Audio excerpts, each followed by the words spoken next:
नमस्कार बच्चों, आज हम पढ़ेंगे स्वतंत्रता के पश्चात भारतीय नारी। इस टॉपिक की आज हम प्रस्तावना लेते हैं।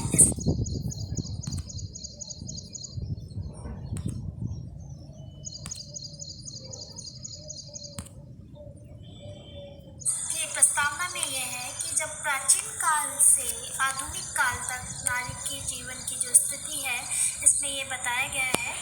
और इसमें जैसा कि आपको भी विदित है कि प्राचीन काल में महिलाओं की जो स्थिति थी वो वैदिक काल में स्थिति अच्छी थी। और ऐसा कहा जाता था कि जहाँ स्त्रियों का सम्मान होता है परिवार में, वहाँ देवताओं का निवास होता है।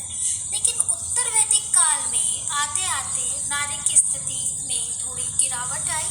और उत्तर वैदिक काल में एक वेद में ये भी कहा गया है कि कन्या का जन्म अशुभ माना गया है।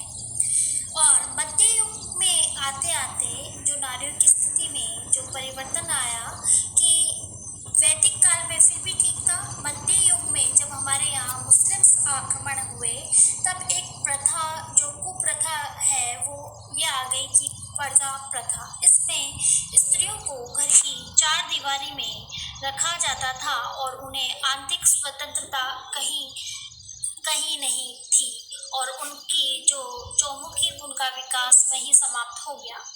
एक प्रथा इसमें ये भी आई कि सती प्रथा, जिसे एक अच्छी प्रथा का नाम दे दिया गया। और उसे इस प्रथा में ये होता था कि अगर किसी स्त्री का पति मर जाता है तो उसे जबरदस्त ढोल नगाड़ों के साथ उसे ले जाया जाता था, सजाया जाता था और उसे जिंदा ही उसके पति की चिता में जलाया दिया जाता था। और ये करना हर विधवा का कर्तव्य हो गया था। बाल विवाह और अनमेल विवाह जैसी प्रथाओं का शिकार भी नारी को होना पड़ा। इस प्रकार सामंती व मध्यकाल में नारी अनेक बंधनों में जकड़ कर रह गई। जब नारी की भूमिका राजनीति, समाज एवं आर्थिक जीवन में गौण होने लगी तो उनका पिछड़ापन बढ़ता गया। लिंग भेद भी अपनी चरम सीमा पर पहुंच गया। अब जो इसमें आधुनिक युग आता है तो आधुनिक युग में ये हुआ कि नारियों की स्थिति में थोड़ा परिवर्तन हुआ। और ये परिवर्तन 19वीं सदी के समाज और धर्म सुधार आंदोलनों से नारी मुक्ति व नारी उत्थान का शुभारंभ हुआ। इस दौरान सती प्रथा, बाल विवाह, अनमेल विवाह, बहु विवाह, कन्या वध इत्यादि की जो कुप्रथा थी उनमें विद्युत चेतना जागृत हुई। 1885 में कांग्रेस की स्थापना के पश्चात इससे प्रभावित होकर अनेक प्रकार के सामाजिक संगठन अस्तित्व में आए। 19वीं सदी के अंत तक महिला विरोधी माहौल में परिवर्तन आने लगा। नारी के प्रति पुरुषों के पूर्वाग्रहों में अंतर आया, किंतु 19वीं सदी में नारी मुक्ति का आंदोलन किसी न किसी रूप में अस्तित्व में आ चुका था। यहाँ ये भी उल्लेखनीय है कि नारी का सामाजिक योगदान व महत्वपूर्ण पारिवारिक दृष्टि से पूर्णतः गौण कभी भी नहीं हुआ। 19वीं सदी के समाज सुधार आंदोलन से नारी मुक्ति और नारी उत्थान का शुभारंभ हुआ। और जो कुप्रथाएं थी, बाल विवाह और अनमेल विवाह, इन प्रथाओं, कन्यावध आदि इत्यादि को इन्होंने इन धर्म सुधार आंदोलनों ने इनका विरोध किया। और 20वीं सदी के प्रारंभ से नारी चेतना व नारी आंदोलन के युग का सूत्रपात हुआ। प्रारंभ में स्थानीय स्तर के संगठन थे जो 1910 से अखिल भारतीय स्वरूप धारण करने लगे। अधिकांश महिला संगठनों का सरोकार महिला उत्थान से था, किंतु राष्ट्रीय राजनीति आंदोलनों में भी ये अपनी भूमिका निभाने लगे। 19वीं सदी के जो सुधारक थे उन्होंने नारियों के हित में कार्य किए। और एक युग आया और उसे गांधी युग का नाम भी दिया गया। इसमें असहयोग आंदोलन में महिलाओं की भागीदारी उल्लेखनीय रही। गांधी जी महिला उत्थान के प्रबल समर्थक थे। उन्होंने उनको आज़ादी के संघर्ष में सम्मिलित करने के प्रयास के गांधी जी की मान्यता थी कि नारी अधिक सहनशील और धैर्यवान होती है, जो अहिंसात्मक आंदोलन में महत्वपूर्ण भूमिका निभा सकती है। वहीं विदेशी वस्त्रों पर दैनिक उपभोग के अनेक विदेशी वस्तुओं के बहिष्कार को सफल बना सकती है। बढ़ती हुई शराबखोरी से उत्पन्न हिंसा, आर्थिक कठिनाइयों व सामाजिक अवमानना का शिकार अंततः महिलाएं होती हैं। अतः शराबबंदी के कार्य में महिलाओं की भूमिका निर्णायक व महत्वपूर्ण हो सकती है। 1930 के सविनय अवज्ञा आंदोलन और अंततः 1942 के भारत छोड़ो आंदोलन। यहाँ मैं आपको बता दूं कि आपके जो फर्स्ट पेपर है आधुनिक भारत, उसमें गांधी युग है और इसमें इन आंदोलनों का विस्तार से वर्णन है। फिर भी मैं आपको शॉर्ट में बता दूं कि 1930 का जो सविनय अवज्ञा आंदोलन, ये आंदोलन क्यों चलाया गया है, क्योंकि ब्रिटिश सरकार ने जब नमक पर ही कर लगा दिया, तब गांधी जी ने अंग्रेजों के विरोध समुद्र से नमक बनाकर इस आंदोलन का सूत्रपात किया।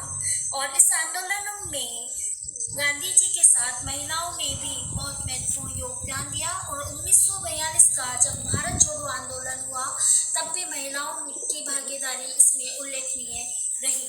स्वतंत्रता प्राप्ति के समय नारी चेतना और नारी उत्थान का स्तर तुलनात्मक रूप में काफी ऊपर पहुंच गया।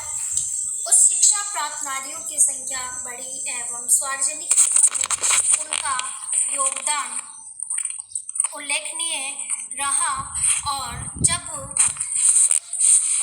नारियों की सामाजिक, सांस्कृतिक, शैक्षणिक व आर्थिक न्यायालयों राजनीतिक स्थिति में भारी परिवर्तन हुए, राष्ट्रीय एवं स्वतंत्रता आंदोलन में महिलाओं की भूमिका पुरुषों से अधिक नहीं तो हम कम भी नहीं कह सकते।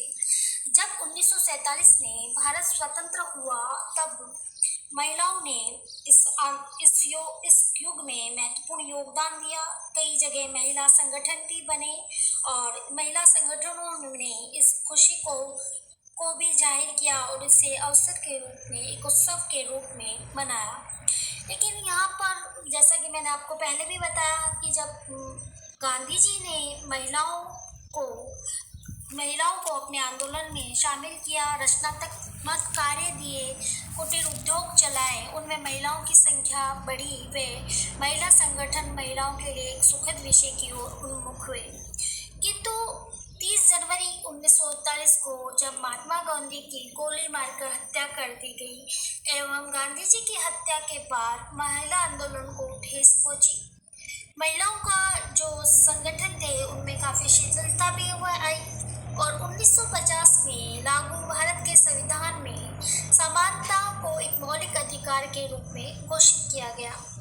इस प्रकार संविधान में महिलाओं को कानूनों की समानता, सार्वजनिक सेवाओं में अवसरों की समानता एवं सार्वजनिक स्थानों में भेदभाव की रोक को सुनिश्चित किया गया। 1950 एवं 1955 के मध्य हिंदू विवाह कानून एक अधिनियम के रूप में पारित हुआ और इस कानून के तहत ही एक विधवा पुनः विवाह भी, जैसा कि मैंने आपको पहले बताया, बाल विवाह पर रोक लगाई गई, विधवा पुनः विवाह को अनुमति दी गई। तो यहाँ पर हम इसकी प्रस्तावना में पढ़ते हैं कि आपने पढ़ा कि प्राचीन काल से लेकर मध्य युग से आधुनिक युग और वर्तमान समय में जैसा कि आप देख रहे हैं कि महिलाओं की स्थिति में बहुत परिवर्तन आया है। और ये परिवर्तन जैसा कि आपने देखा कि प्राचीन काल में जहाँ वैदिक काल में सही था, उत्तर वैदिक काल में स्त्रियों की दशा में गिरावट आई और मध्य युग में प्रथा ने रूप लिया, तो आधुनिक काल में सती प्रथा और उसमें, लेकिन वर्तमान समय में महिलाओं की जो स्थिति है उसमें काफी सम्मानजनक सुधार हुआ है और महिलाएं पुरुषों के बराबर कंधे से कंधा लड़ाकर कार्य करती हैं। धन्यवाद। नमस्कार बच्चों, आज स्वतंत्रता के पश्चात भारतीय नारी की स्थिति को समझने के लिए इतिहास की ओर मुड़कर देखना होगा। ये महसूस किया जाने लगा कि महिला के पुरुष की तुलना में पिछड़ जाने का मूल्य समाज एवं राष्ट्र दोनों चुकाते हैं। 19वीं सदी के सामाजिक जागरण का महत्वपूर्ण पक्ष नारी विमर्श रहा है। इस जागरण द्वारा पश्चिमी शिक्षा, दर्शन एवं तर्कवाद का प्रभाव स्पष्ट दिखाई देता है। ईसाई धर्म प्रचारकों द्वारा प्रस्तुत भारतीय समाज धर्म दर्शन की प्रतिक्रिया स्वरूप भारतीय प्रबुद्ध वर्ग ने उन्हें कड़ा जवाब दिया है। पूर्व और पश्चिम के ज्ञान के मध्य अंतर्क्रिया से उपजी भारतीय चेतना 19वीं सदी के समाज व धर्म सुधार आंदोलनों में सहायक रही है। नारी के प्रति सोच में परिवर्तन आया। नारी चेतना, नारी विकास और नारी उत्थान जैसे अनेक शब्द सुनाई पड़ते हैं, जो किसी काल्पनिक और मानसिक स्थिति से उत्पन्न न होकर सामाजिक, आर्थिक इत्यादि परिवर्तनों से उत्पन्न हुए हैं। नारी उत्थान विभिन्न आंदोलनों के परिणाम स्वरूप गतिशील हुआ है। आज महिला आंदोलन की एक स्वतंत्र धारा विकसित हो चुकी एवं नारी संगठित होकर सभी प्रकार के शोषण, उत्पीड़न, अवमानना इत्यादि का प्रतिकार करने लगी। नारी और पुरुष का नियमानुसार पृथक अस्तित्व नहीं हो सकता, बल्कि वे परिवार, समाज और राष्ट्र, यहाँ तक कहें कि विश्व मानव समाज के अभिन्न अंग है। वे पृथक वर्ग नहीं जो उनके मध्य वर्ग संघर्ष की स्थिति पैदा करे। नारी के बिना पुरुष का अस्तित्व नहीं माना गया है। भारतीय परंपरा में नारी को सृजनकर्ता के रूप में दैविक शक्ति का रूप माना है। उसे देवित्व प्रदान के रूप में देवी के रूप में पूजा गया है। किंतु ये सब बातें मध्यकाल में पुस्तकों तक सीमित रह गई और नारी के शोषण में वृद्धि हुई और पुरुषों के महतात उनकी पुरुष निर्भरता में वृद्धि हुई। 19वीं सदी के आरंभ में पढ़े लिखे लोगों और विशेषकर पश्चिमी शिक्षा प्राप्त भारतीय बौद्धिक वर्ग ने नारी को शोषण और अज्ञान के कठोर बंधनों में देखा। यही सोच 19वीं सदी के समाज सुधार आंदोलनों के महिला पहलू को आंदोलन का अभिन्न अंग बनता है। ऐतिहासिक पृष्ठभूमि के अंतर्गत दो बातों की जानकारी आवश्यक है।